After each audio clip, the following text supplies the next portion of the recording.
SB 8 bans nearly all abortions in the state after 6 weeks of pregnancy, before many women even know they are pregnant, and months before a pregnancy is viable.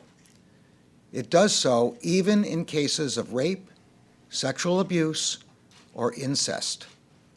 And it further prohibits any effort to aid the doctors who provide pre-viability abortions or the women who seek them. The act is clearly unconstitutional under long-standing Supreme Court precedent. Texas does not dispute that its statute violates Supreme Court precedent.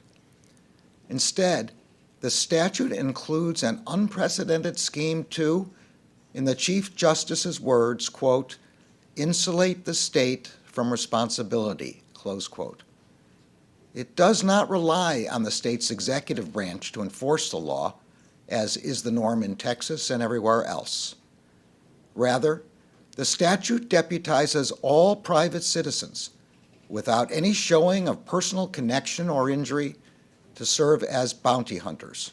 The complaint therefore seeks a declaratory judgment that SB 8 is invalid under the Supremacy Clause and the 14th Amendment, is preempted by federal law, and violates the doctrine of intergovernmental immunity. The United States also seeks a permanent and preliminary injunction prohibiting enforcement of the statute against the state of Texas, including against the state's officers, employees and agents, and private parties it has effectively deputized who would bring suit under SB 8.